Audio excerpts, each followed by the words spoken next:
Hermanos, que el Señor les bendiga. Espero que los hermanos que no estén ejerciendo su derecho de voto y que por esa razón hoy no estén aquí. Pero bueno, gracias al Señor por los que estamos, por los que llegamos. Y creo yo que si hay algo en lo que nosotros tenemos que pensar, es el hecho de que vivimos en un mundo en el cual hay tantas cosas difíciles, tantas cosas diferentes. Y hoy nosotros hemos visto algo aquí diferente. ¿Qué vieron ustedes diferente aquí adelante? ¿Qué vieron diferente? A ver si son buenos observadores. ¿Qué vieron diferente?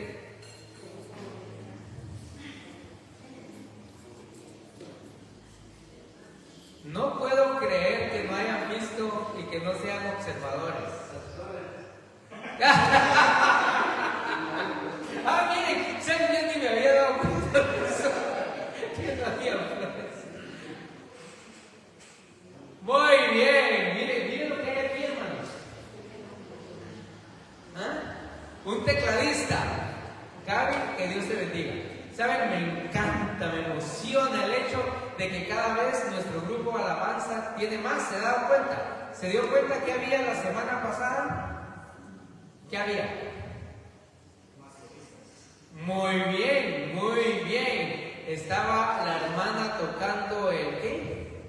¿Cómo se llama? La caja. Caja, muy bien. Imagínense usted cómo está creciendo nuestro grupo Alabanza. Gaby, hermana Susi, ya la tenemos también de nuevo aquí con nosotros cantando, y otras hermanas que hoy no están. Pero miren qué bendición. Gaby, ustedes saben, la abuelita de Gaby falleció ayer. Por favor, oremos por ellos, por favor. El entierro es hoy a las 10 de la mañana. Oren por ellos, por favor. Por esa razón ellos no están hoy con nosotros también. Pero miren qué bendición, ¿verdad? Gracias a Dios y gracias, hermano Randy, por la visión. Gracias por estar siempre pendiente de esto. Y a mí me emociona. Yo le decía a Randy, yo sigo soñando con la orquesta, pero vamos dando pasos, ¿no? Vamos dando pasos hasta que la orquesta esté. No sé si la voy a ver todavía, pero bueno, espero que sí. Pero qué bueno, gracias al Señor, porque yo creo que los talentos y los dones hay que ponerlos en marcha y hay que ponerlos al servicio del Señor. Muy bien, hay muchos problemas y hay situaciones que afectan gravemente al mundo, a nosotros. Hace algunos meses yo estuve predicando una serie sobre los gigantes de la fe. ¿Se recuerda? Estuvimos hablando sobre la galería de la fe, de los grandes héroes de la fe. Y saben que hay también gigantes que son todo lo contrario. Gigantes que afectan al mundo, pero de manera negativa. Y que eso también nos afecta, obviamente, a nosotros. ¿Sabe usted que hay, por lo menos, según una estadística que sacaron en Estados Unidos, dice que por lo menos hay 1,000 millones de personas que no conocen a Jesucristo en el mundo?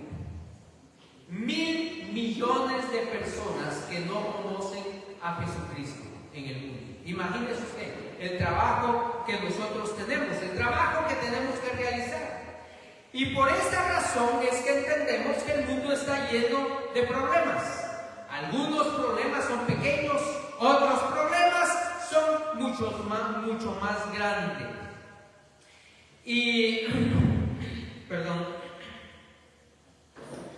Y saben que la situación que nosotros enfrentamos obviamente va a afectarnos, va a afectar al mundo, va a afectarnos a nosotros, por el hecho de que cada vez se está levantando mucha más oposición al cristianismo en el mundo. Hay mucha oposición. Aunque usted no lo crea, hay mucha. Y sabe que hay oposición en el sentido cristianismo intelectual. Yo siempre digo, yo he creído y sigo creyendo, no sé si tengo la razón, el tiempo va a decir si sí o no, pero yo he creído que finalmente, antes que venga el Señor Jesucristo, la gran persecución que va a haber contra el cristianismo no va a ser física, sino que es intelectual. Es una persecución intelectual. Y si usted se da cuenta, es algo que ya está afectando las iglesias cristianas. Las iglesias cristianas. Y hablando de eso, ¿sabe usted que según los que se ponen a analizar las religiones y todo esto en el mundo, cuando hablan de cristianismo, no están hablando solo de iglesia católica e iglesia evangélica, que son, digamos, las iglesias que adoramos a Jesucristo, ¿no? Que tenemos eso en común. No, cuando habla de iglesias protestantes y cristianas, ellos ahí incluyen a los mormones, incluyen a los testigos de Jehová, incluyen todo ese tipo de religiones y los engloban y diciendo que son las iglesias protestantes o iglesias cristianas. Y obviamente nosotros sabemos que eso no es verdad. Eso no es verdad. Así que si se habla de más de 1.000 millones de personas que no conocen al Señor, imagínese usted, son mucho más si nosotros comenzamos a desglosar el hecho de quién es cristiano y quién no es cristiano. En estos días, ¿sabe? He tenido que leer algunos libros en relación a la teología y me ha impresionado algo. Ayer terminaba de leer un libro que se llama La Teología Moderna. La Teología Moderna.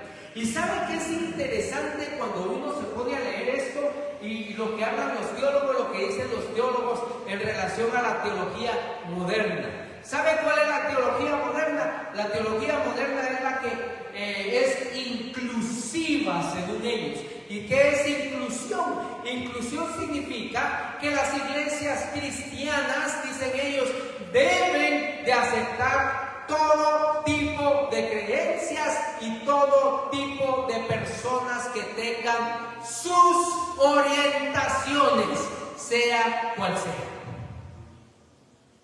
Sea cual sea. Eso es algo que está sucediendo hoy en las iglesias. Iglesias cristianas donde hay pastores, ¿sabe usted? Pastores y pastoras que son homosexuales y son lesbianas. Yo no lo he visto en Guatemala, pero lo he visto en Estados Unidos y en Europa. Pastores homosexuales de iglesias cristianas. Y hoy por hoy nosotros nos damos cuenta que se está levantando todo tipo de ideologías, todo tipo de principios, todo tipo de situaciones y dicen, la iglesia cristiana es una iglesia amorosa y por lo tanto tiene que aceptar esto. No es cierto. No es cierto, hermanos. Por supuesto que nosotros aceptamos a todas las personas que quieran asistir a la iglesia, que quieran venir a la iglesia. Todos son bienvenidos porque todos somos pecadores y todos podemos estar. Pero eso no significa de que vamos a cambiar nuestra doctrina y vamos a cambiar nuestros principios bíblicos por algo que el mundo nos quiera imponer. Eso jamás lo haríamos. Jamás. Y uno de los graves problemas es ese, precisamente, la gran oscuridad espiritual en la que estamos viviendo hoy en día. Hay una gran oscuridad espiritual, hermanos. Hay una gran oscuridad espiritual por muchas razones. Hoy en la mañana precisamente estábamos hablando con hermana Susi en relación a nuestro país.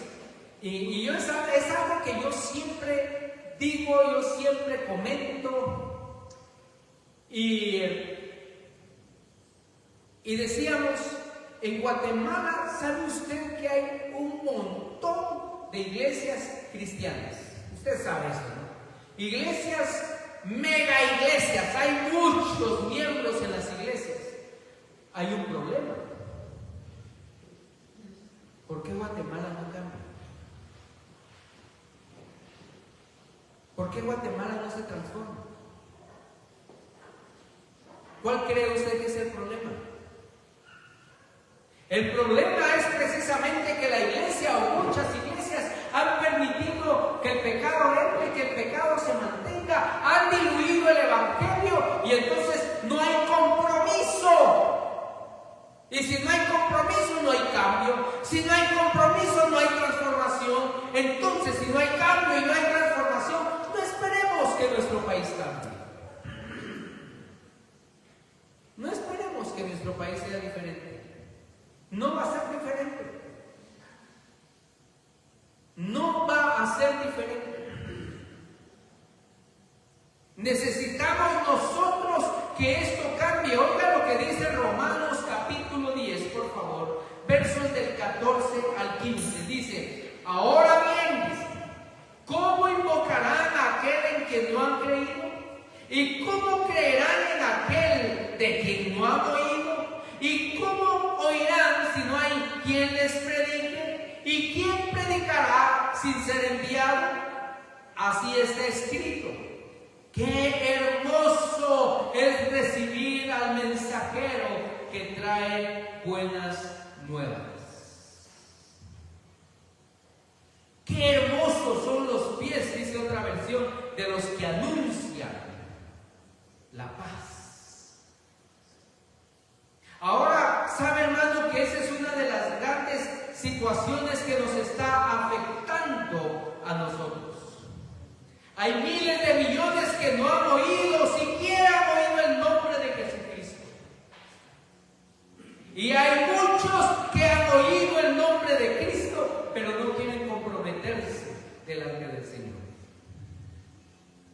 No hay compromiso. No hay compromiso. Ahora, ¿por qué esto es un problema? Porque, hermanos, el problema es que el evangelio se diluye. Se diluye. ¿Sabe? Es triste el hecho de pensar. Estamos hoy en una fiesta cívica y donde tenemos y podemos ejercer un derecho. Y yo les digo, ejerzan su derecho. Ejerzan su derecho. Yo ya lo hice. Yo ya fui tempranito, hoy fuimos con mi esposa. Hay que hacerlo. Pero ¿sabe qué es lo triste? Lo triste es la cantidad de gente evangélica que en el pasado ha llegado a los puestos de elección popular y han dejado un mal testimonio, ya sea por corrupción o sea por cualquier situación que ha sido mala. Hoy cualquier candidato le habla a usted de Dios, ¿se ha dado cuenta de eso? Primero Dios, que Dios, que yo voy a servir, que mire, tenemos que tener cuidado. Tenemos que tener cuidado. Y tenemos que pensar bien en la gente que nosotros vamos a elegir, gente que esté comprometida. Por favor, gente que esté comprometida. Primero con Dios. Y luego con el pueblo, con la nación.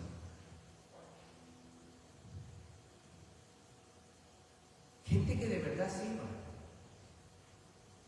Porque el problema es que muchas veces solamente se hace algún alarde, alguna cosa y no hay compromiso. Y entonces las cosas no van a salir bien. Y lo mismo pasa en la iglesia del Señor. Si no hay compromiso, hermano, las cosas no van a funcionar.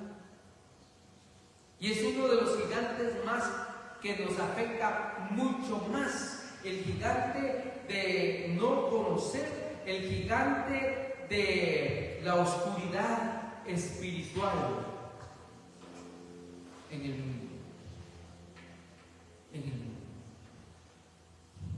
La otra cosa, el segundo gigante, es el hecho de la carencia de siervos del Señor.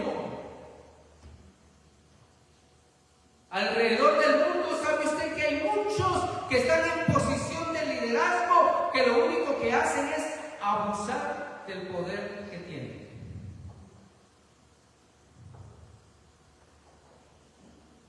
Y eso no es liderazgo, hermanos. Por eso es que nosotros tenemos que tener una mente fría y realmente pensar lo que hacemos y pensar por quién nosotros o a quién nosotros vamos a ir. Hoy hay tantas agendas en el mundo, hermanos. Hay tantas agendas en el mundo. Yo les contaba la otra vez que la ONU, a través de su agencia o su secretaría social o de asuntos sociales, algo así, ellos decían que el enemigo número uno del avance en el mundo es la iglesia cristiana. Dicen que no nos dejamos avanzar. Y yo dije, qué bueno. Yo dije, gracias a Dios. Porque somos enemigos de ellos. Nos consideran sus enemigos. Pero qué bueno, y sigamos haciéndoles estorbo. Porque lo que ellos traen es una agenda en la cual la inclusión, lo que ellos llaman inclusión. Hay un señor en internet, yo veo sus cosas en internet. El señor Tana, de Argentina. ¿Saben? Me encanta oírlo. Él es un tipo que reacciona y él dice que él es cristiano, no sé, ¿verdad? Él dice que es cristiano. Pero le llaman constantemente con una serie de situaciones que le dicen que él es una persona que odia a aquellos que no piensan igual. Y bueno, él da muchos argumentos, ¿no?, en contra de LGTBG y da muchos argumentos en contra. Pero ¿sabe que le llamó un tipo? Y el tipo le dijo, mira, yo soy una niña de 10 años encerrada en el cuerpo de un hombre de 40 años. Y este se puso a reír y dijo, ok, ¿y por qué crees que eres una niña encerrada de 10 años? Sí, porque es lo que yo percibo de mí. Y tú me tienes que aceptar a mí como yo soy y como lo que yo creo, lo que yo percibo de mí mismo. Y Dana comenzó a decirle un montón de cosas y le dice, bueno, ¿y dónde queda la biología?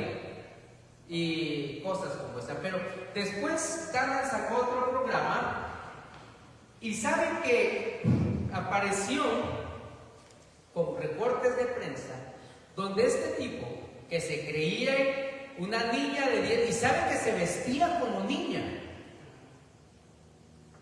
Y todo el mundo tenía que aceptarlo porque era su percepción. Y si no lo aceptaban, entonces los otros eran los malos y eran los que no eran intolerantes y no sé qué cosas más. El problema fue El problema fue que este tipo, creyéndose una niña, comenzaron a defenderlo las redes sociales y aquellos que creen en la inclusión y que hay que defenderlo porque su percepción es esa y así tiene que ser. Pues sacó los reportes de prensa donde el tipo comenzó a ir a parques infantiles, vestido de niña de 10 años. Se hizo amiguita de niños de su edad, hasta que los invitó a hacer pijamadas en su casa. ¿Y sabe qué pasó? Los violó. Ahora uno se pregunta, cuando él comenzó a decir todo esto, miren lo que trae, y comenzó porque él está en contra de todo eso. Pero uno se pregunta, bueno, ¿dónde está la cabeza de los papás de los niños que permitieron que un tipo de 40 años que está loco, desquiciado, que tiene un problema mental, ¿dónde están los papás de esos niños? Óigame, ¿qué está pasando en el mundo? ¿Qué está pasando en el mundo? Y por eso somos enemigos. Porque nosotros nos oponemos abiertamente a toda esa agenda. Y tenemos que oponernos. No podemos nosotros aceptar esa situación. No podemos nosotros aceptar un modelo diferente, como yo decía la otra vez, un modelo diferente al modelo que Dios estableció del hogar y la familia. No podemos aceptar un modelo diferente y nunca lo vamos a aceptar. Nunca. Son agendas que están viviendo. Y sabe, el problema es que nuestros líderes, hay muchos líderes que están a favor de eso. Ay, qué buenos son, porque ellos sí son inclusionistas. Son tontos, perdónenme, hermano. Perdónenme. Tengan cuidado, tengamos cuidado con lo que vamos a hacer. Por eso es importante, hermano, nada más porque llega un tipo y que, ay, que mire que yo vengo a defender al pueblo, que vengo a defender a la nación, sí, pero está en contra de la palabra de Dios. No va a defender a nadie. Lo que va a hacer es meter el pecado y meter cosas que no son correctas. Y tarde o temprano lo vamos a pagar. Tarde o temprano lo vamos a pagar.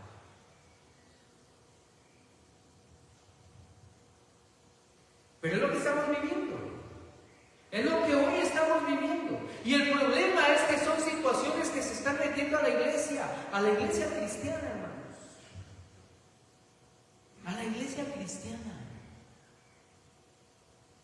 En lugar que la iglesia esté afectando al mundo, el mundo está afectando a la iglesia. El mundo está afectando a la iglesia y no lo podemos permitir. No lo podemos permitir. Inclusive líderes religiosos, hermanos. Mire, ¿sabe? Es impresionante, pero la Convención Bautista del Sur en Estados Unidos tuvo que levantar una comisión investigadora contra delitos de abuso en los líderes de las iglesias.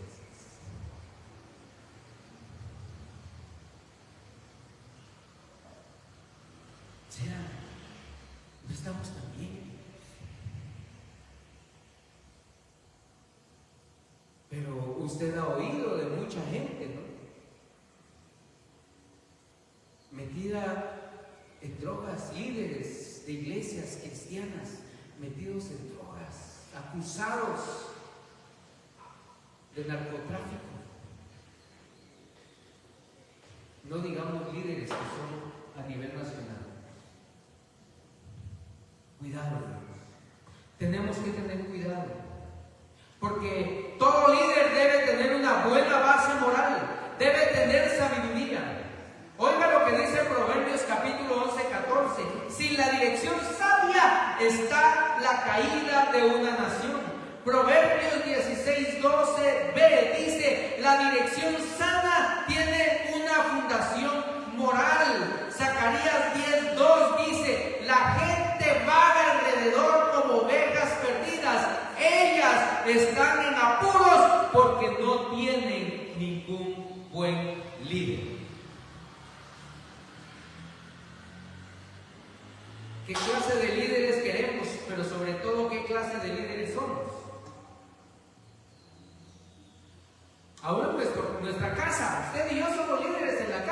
¿qué clase de líderes somos?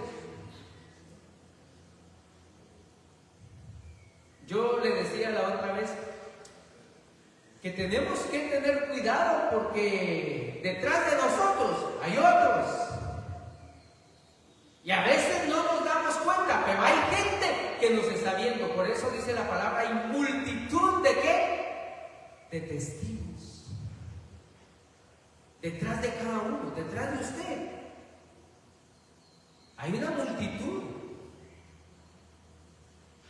Y fíjese lo que está diciendo la Biblia aquí en estos pasajes que yo le leí. Si la dirección sabia está la caída de una nación.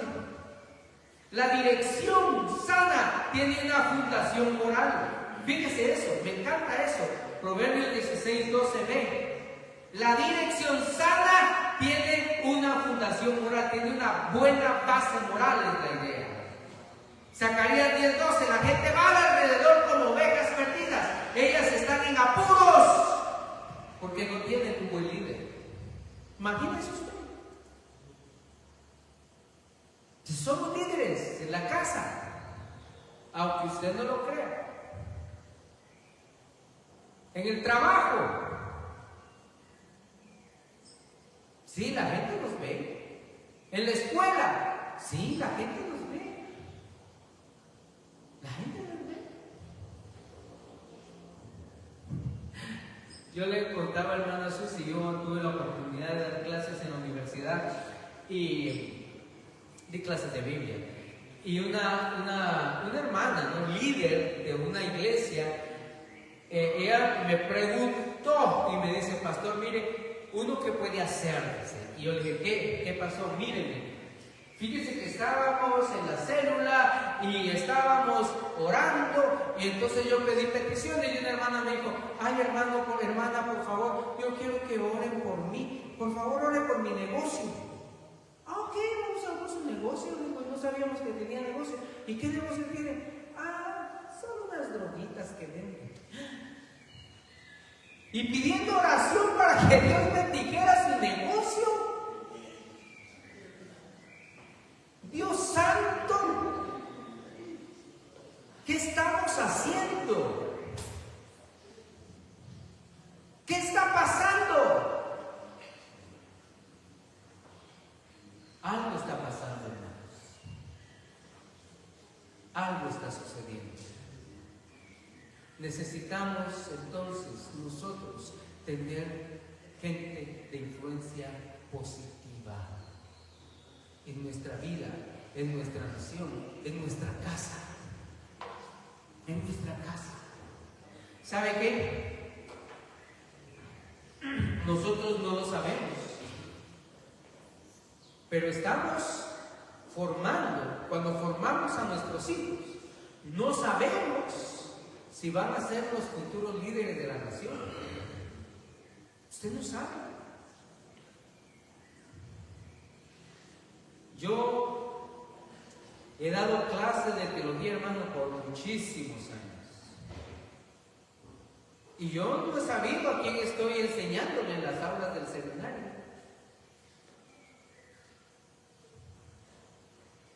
Y sabe que del seminario que yo les di clases, hay por lo menos 3 que han sido alcaldes en diferentes departamentos de la República. Uno que ha sido presidente,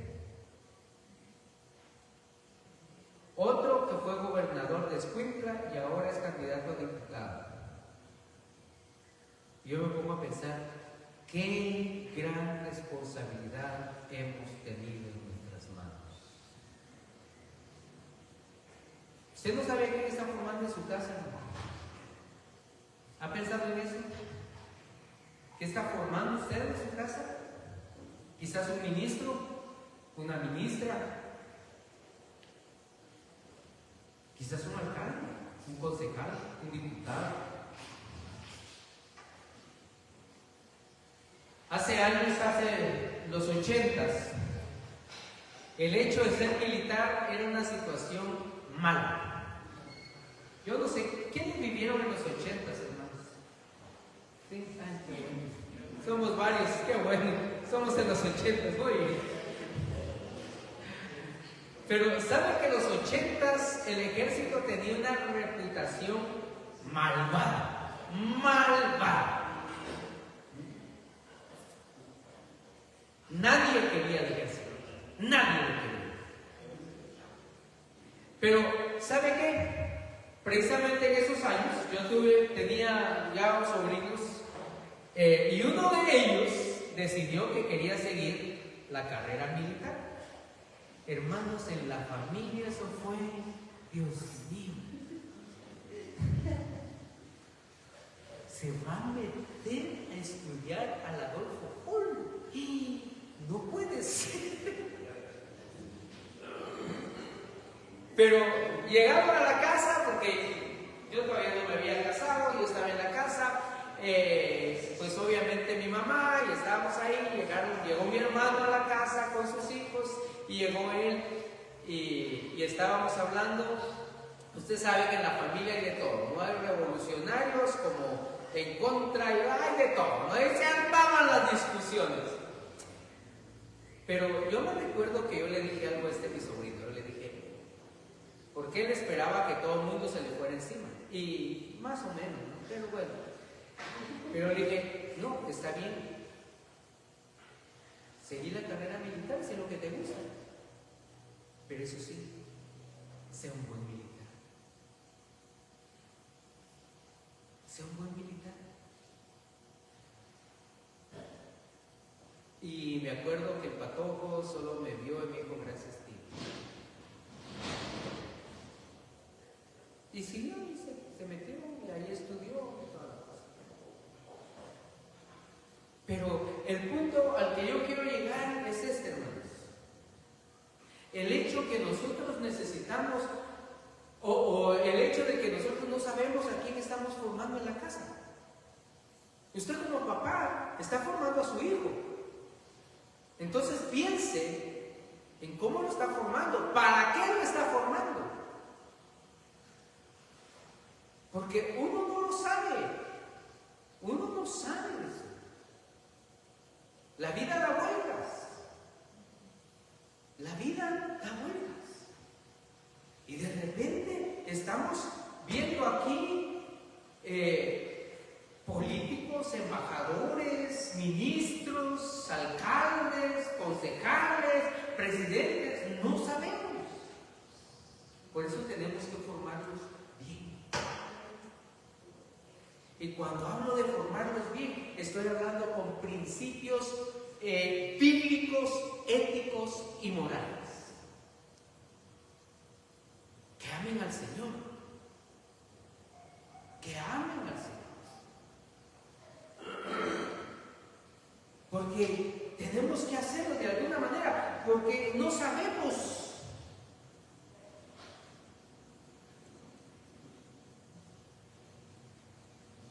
Estaba leyendo una encuesta de una revista evangélica que me manda, no es bautista, pero a mí dice que hay que leerlo todo en el lo bueno, ¿verdad? Así que a veces leo que no son bautistas, hermano, pero algún día van a llegar a la sala de doctrina. Pero estaba leyendo y ¿sabe? Me interesó este dato que ellos pusieron y dice que en el mundo hay 2.1 millones de pastores y líderes de la iglesia, De estos, dice, 1.9 millones nunca han tenido ningún entrenamiento bíblico. Jamás han asistido a una escuela bíblica o un seminario. Algunos, dice, ni siquiera han ido a la escuela secundaria. Y no tienen entrenamiento, pero conducen y son líderes en donde están. Ahora, mire, hermano, usted sabe que yo soy amante de la enseñanza bíblica teológica. Para mí es fundamental. Yo lo creo, es fundamental el hecho de tener conocimiento bíblico y teológico. Una persona que va a ser líder de una iglesia tiene que tenerlo, mire, tiene que tenerlo. Pero también estoy a favor del hecho de que Dios sabe a quién levanta y Dios le da sabiduría al que quiere. Pero el hecho también de que cuando Dios da sabiduría, también da las herramientas y uno mismo se da cuenta de la necesidad que tiene en el vacío que tiene del estudio de la palabra del Señor, ¿no? Uno mismo tiene que aprender a reconocerlo. Pero a mí me llegan muchas cosas, ¿no? Y de una organización aquí en Guatemala me llegó un anuncio y yo no sé de dónde sacaron mis datos y todo, pero decía: sabemos que usted es pastor, sabemos que usted ha tenido instrucción teológica, nosotros le ofrecemos. Fíjese que a mí me costó 5 años de estudio la licenciatura en teología y un poquito más. Más de 5 años me costó la licenciatura en teología. ¿Sabe que ahí me lo ofrecieron en 6 meses? 6 meses. Y me pusieron: si usted ya graduó la licenciatura, en 6 meses le damos a usted una maestría en Biblia. 6 meses para una maestría. A mí me costó 3 años, más el tiempo que yo tuve que escribir una tesis, hermano. Dios mío.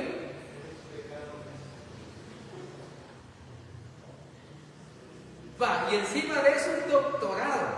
Y el doctorado en 1 año. Bueno, no.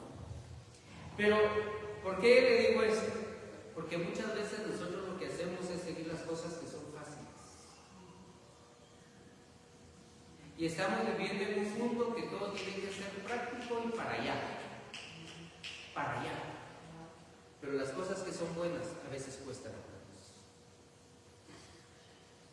Las cosas que son buenas a veces cuestan. Yo no me creo muy bueno en la lectura y tampoco soy muy buen estudiante, no se lo confieso.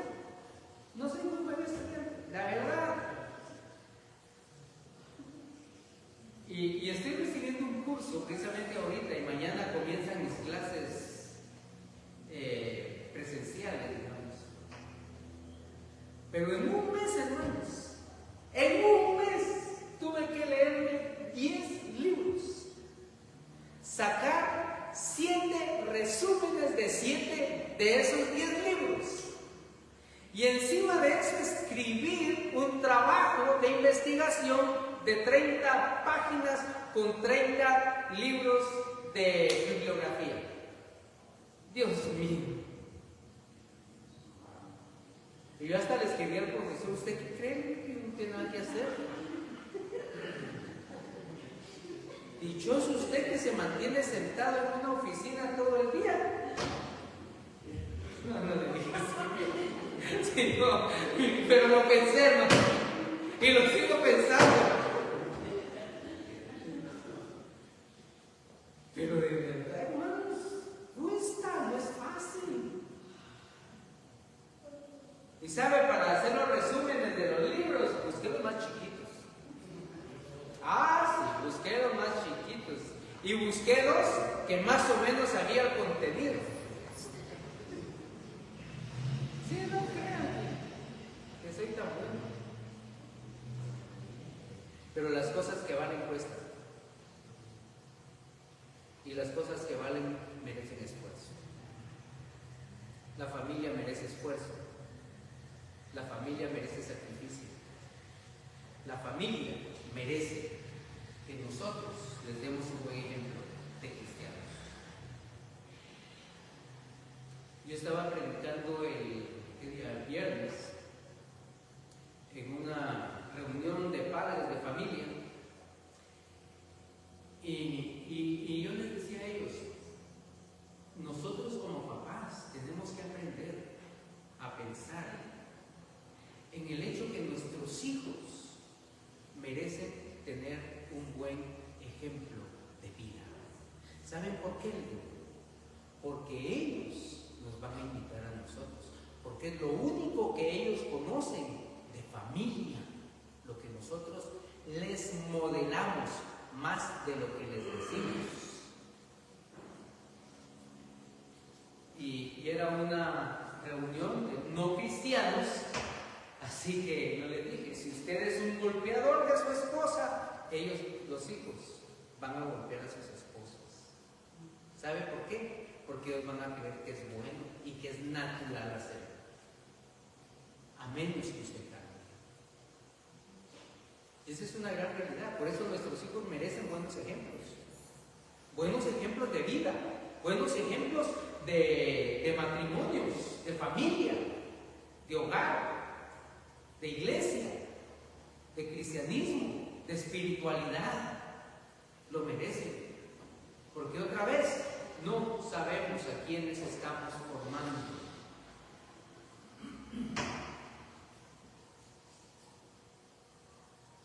¿Qué tipo de líderes vamos a tener? ¿Qué tipo de líderes? La otra cosa, el otro gigante que nosotros tenemos que aprender a atacar, es el hecho, es el hecho de, y va relacionado con el anterior, de los malos ejemplos que nosotros tenemos en la vida. ¿Sabe? Cuando yo estaba en quinto primaria, hace poquitas lunas, ¿sabe que antes en las escuelas públicas, yo no sé si todavía lo hacen, pero antes, cuando eran los exámenes finales, estaba la maestra de grado y mandaban una maestra de parte del ministerio de otra escuela para que llegara y nos examinara? O sea, no era tan fácil. Yo no sé si todavía lo hacen, pero antes lo hacían. Pero ¿sabe que por suerte en quinto y en sexto nos mandaron a la misma profesora a examinarnos? Pero esta profesora llegaba, entraba y la maestra de grado de nosotros nos repartía los exámenes, nos presentaba la que venía del ministerio y nos decía, bueno, ella la voy a dejar encargada aquí, yo voy a estar, pero ella es la que va a controlarlos. Así que daba la recomendación. Y la maestra pasaba, ¿sabe? Todavía me recuerdo el nombre de esta maestra, pues no lo voy a decir porque de repente... Pero ella pasaba y lo miraba a uno, daba una vuelta, le miraba el examen y volvía, daba otra vuelta y lo miraba a uno, y cuando miraba que uno estaba en la misma pregunta, si era de selección múltiple, le ponía el dedo. Dios mío, qué bendición. Ponía el dedo en la respuesta. ¡Santo Dios!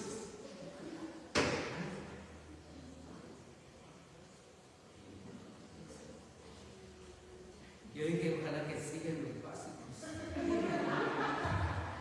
Pero solo quinto y sexto, hermanos. Ya en los básicos ya tuve que...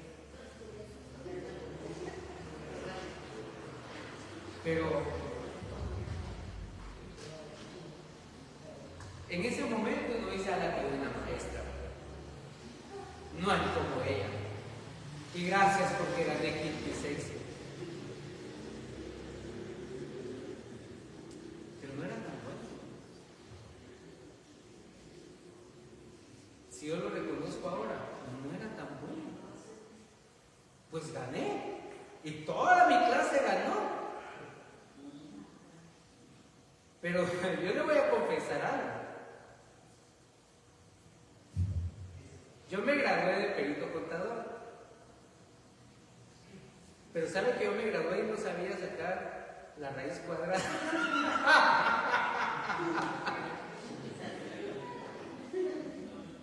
Y me gradué. Ahora yo pienso que deficiente lo de educación.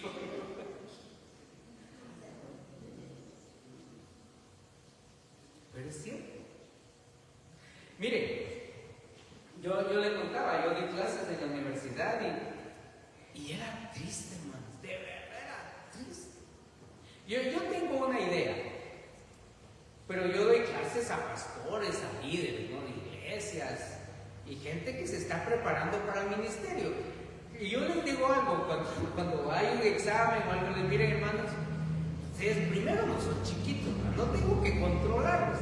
Y segundo, si no puedo confiar en un pastor que va a ser honesto, ¿en quién puedo confiar? Les dice. Entonces, aquí está el examen y yo voy a ir a tomarme un cafecito. Pero ¿sabe qué era lo triste? Que cuando yo regresaba, los grandes chivos encima del ni siquiera los esconden. Es que por lo menos escondidos, ¿no? Pero encima. Ay, Dios mío, no puede ser. ¿Qué tipo de gente formamos? ¿Qué estamos haciendo? Ahora, nosotros tenemos que entender que tenemos un llamado. Sí, tenemos un llamado. Oiga lo que dice Job capítulo 12 y verso 5. Aquel cuyos pies van a resbalar es como una lámpara despreciada a aquel que está a sus anchas.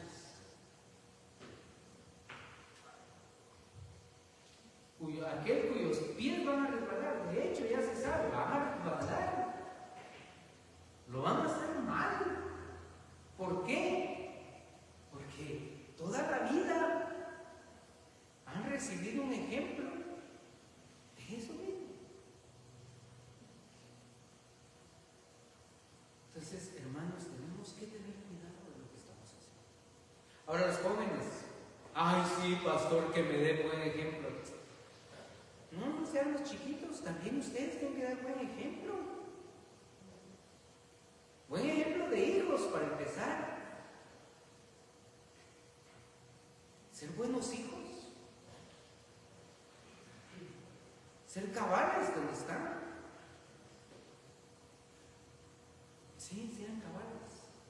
Ay, es que mi papá no me enseñó. Bueno, pues ya es hora que aprendan, hermano. Ya es hora que aprendan. Estos días, miren, más que uno se mete en cada rollo, pero ni modo, así es la vida. Bueno, tengo la dicha, ¿no?, de estar en un grupo que le llamamos el Consorcio Hispanoamericano.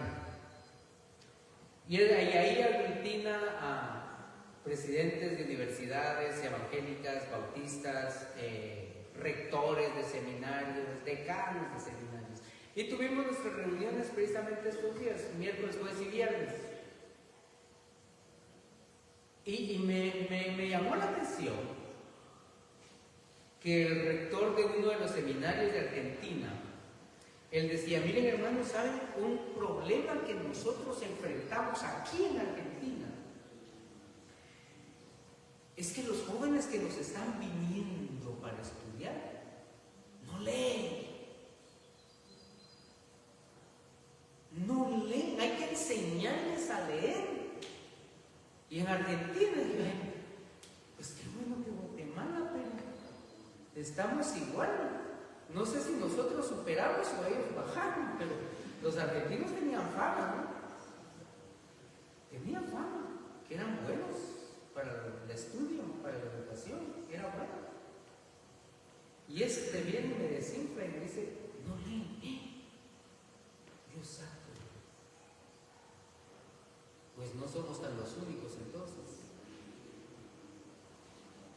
Porque de verdad, hermanos, uno de los graves problemas que nosotros tenemos en Guatemala es que los estudiantes no leen y no les gusta leer. Hablo de la generalidad, ¿no? Hay sus excepciones, pero es la generalidad, no leen. No sé por qué, bueno, sí sé por qué, pero no nos gusta, porque no nos han enseñado a leer. No nos enseñaron. Pero eso hay que cambiarlo. Hay que cambiarlo. Pregúntele usted a cualquiera de los hermanos o los jóvenes, ancianos, adultos, si lee su Biblia. ¿Y qué tanto lee de su Biblia? Porque a veces leemos lo que nos gusta leer, ¿no? Hay pasajes selectos que nos gustan, nos encanta y ahí leemos. Pero la Biblia no es solo para escoger pasajes selectos. La Biblia es para leerla toda, para estudiarla toda, para investigarla toda. Digo investigarla en el buen sentido.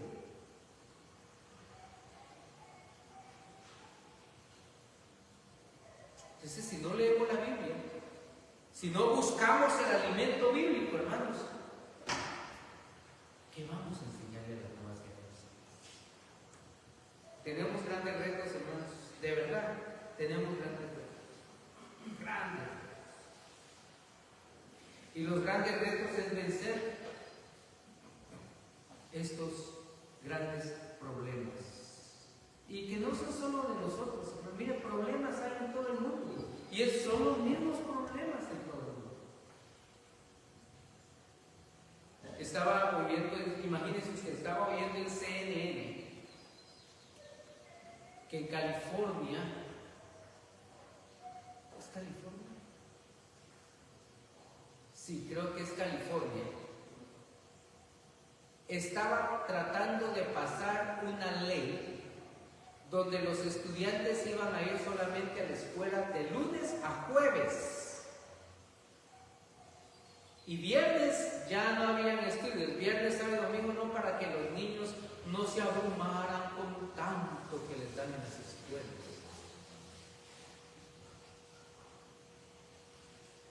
Bueno, si allá están así y nos gusta copiar, digo que aquí vamos a ir a miércoles. Pero hermanos, de verdad, tenemos que tener cuidado. Y mire, hay problemas y tenemos que ser conscientes, hay problemas. Ahora, también el otro problema es que todo, el Estado y el gobierno tiene la culpa de todo. Cuidado con eso. Tenga cuidado también con eso. Porque no es cierto. No es cierto. El problema, hoy nosotros estamos viviendo problemas de una situación de inseguridad en Guatemala. Las maras han crecido de una manera terrible. Y lo estamos viviendo. Ahora, ¿quién formó las maras? ¿Por qué los jóvenes están metidos en las maras? ¿Ah? ¿Quién los metió?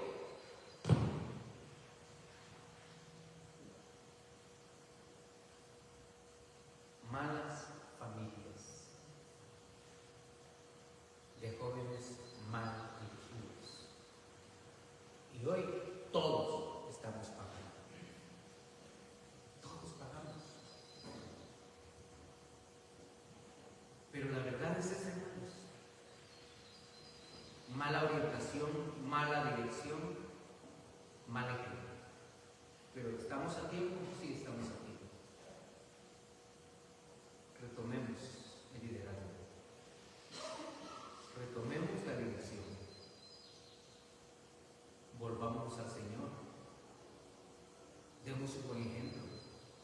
De vida cristiana sobre todo. Vida cristiana. Y lo demás vendrá por añadidura. Va a venir por añadidura.